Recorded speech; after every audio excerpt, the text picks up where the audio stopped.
അമ്മേ ഞാൻ പോണേട്ടാ. വൈകുന്നേരം പാരസെറ്റിംഗ് ഉള്ള കാരണോടെ അമ്മ വന്നോട്ടാ.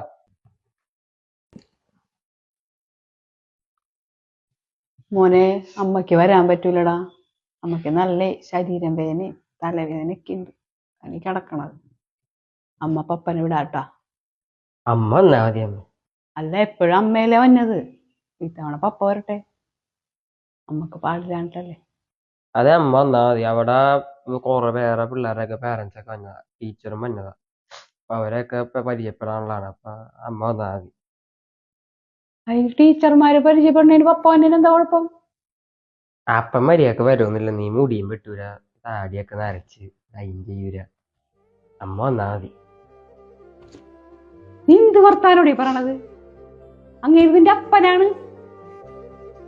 അങ്ങേരി കിടന്ന് കഷ്ടപ്പെട്ട് ഉണ്ടനോണ്ടാണ് നീ ഇങ്ങനെ നിവർന്ന് എന്റെ മുമ്പിൽ നിങ്ങൾ സംസാരിക്കണത്. അപ്പന്റെ താടി നരച്ച് മുടി വെട്ടണില്ല. എനിക്ക് നല്ല ദേഷ്യം വന്നിട്ട് മോനെ. നീ ഇങ്ങനെ ഒന്നും പറയരുതിട്ടാ. ഇങ്ങനെ ചിന്തിക്കുക പോലും ചെയ്യരുത്.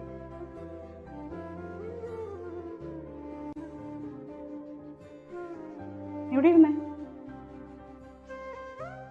എല്ലാവരും ഈ 10 മാസം ചുമന്ന് പ്രസവിക്കണ അമ്മമാരെ കുറിച്ച് പറയും.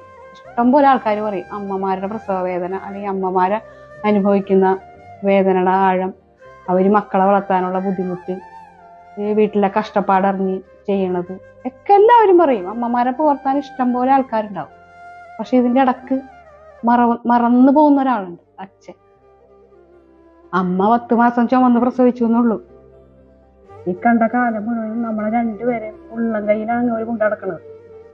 അതെങ്ങനെയാണ് കൊണ്ടുനടക്കണത്? അത്രയും കഷ്ടപ്പാട് ആ മനുഷ്യൻ സഹിക്കുന്നുണ്ട്.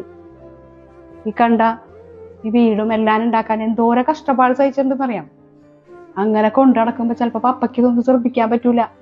ഞാനാണ് പപ്പനോട് പറയണത്, ചേട്ടാ അത് പോയി മുടി വെട്ടിച്ചേളാ. ഞാൻ പറയുമ്പോഴാണ് അങ്ങനെ പോയാൽ ചെയ്യണത്. അല്ലെങ്കിൽ ചെയ്യൂല. കാരണം എന്താണ്? പുള്ളി അതൊന്നും ശ്രദ്ധിക്കണില്ല. നമ്മളെ കാര്യങ്ങൾക്ക് വേണ്ടിയിട്ട് ഓടി നടക്കുകയല്ല അങ്ങനെ. അപ്പൊ ചിലപ്പോ അതൊന്നും ശ്രദ്ധിക്കൂല. അങ്ങനെയൊക്കെ ചെയ്ത് നമ്മളെ നോക്കണം അപ്പനെ നീ അങ്ങനെ പറയാൻ പാടില്ല. നിനക്ക് ചിലപ്പേ നിന്റെ അപ്പൻ സുന്ദരനായിട്ടും തോന്നൂല, ചിലപ്പോ വെളുത്തു തുടുത്തിരിക്കണം തോന്നൂല. പക്ഷെ എനിക്കുണ്ടില്ല, ഈ ലോകത്തിൽ ഏറ്റവും വലിയവൻ ആ മനുഷ്യൻ തന്നെയാണ്. ഏറ്റവും സുന്ദരനും എന്റെ കാഴ്ചപ്പാടിൽ അങ്ങോട്ട് തന്നെയാണ്. പപ്പടം മുടി നിറച്ചിട്ടുണ്ടാവും, ചിലപ്പോ കവള ഒട്ടിയിട്ടുണ്ടാവും, ക്ഷീണിച്ചിരിക്കുന്നുണ്ടാവും. എന്ന് വിചാരിച്ചിട്ടേ അപ്പനല്ലാതെ ആവണില്ല. നീ നിന്റെ കൂട്ടുകാരുടെ അടുത്തോ അല്ലെങ്കിൽ ടീച്ചറിന്റെ അടുത്തോ അഭിമാനത്തോടി പറയണം, ഇതാണ് എന്റെ അപ്പൻ, എന്നെ ഇത്രയും പഠിപ്പിച്ച് വലുതാക്കി ഇത്രയും ഇതില് നിർത്തണതിന് ഒറ്റ കാരണമുള്ളൂ, അതെന്റെ അപ്പനാണെന്ന് ധൈര്യത്തോട് നിനക്ക് നീ അഭിമാനത്തോട് പറയാനുള്ള ആർജവം നീ കാണിക്കണം. അപ്പോഴേ നീ ഒരു മോനാവുള്ളൂ. ഉച്ചക്ക് പാരന്റ്സ് മീറ്റിങ്ങിനേ പപ്പ വരും കേട്ടാ. എന്നാ ശരി, സമയം പോലെ പോയിക്കോ.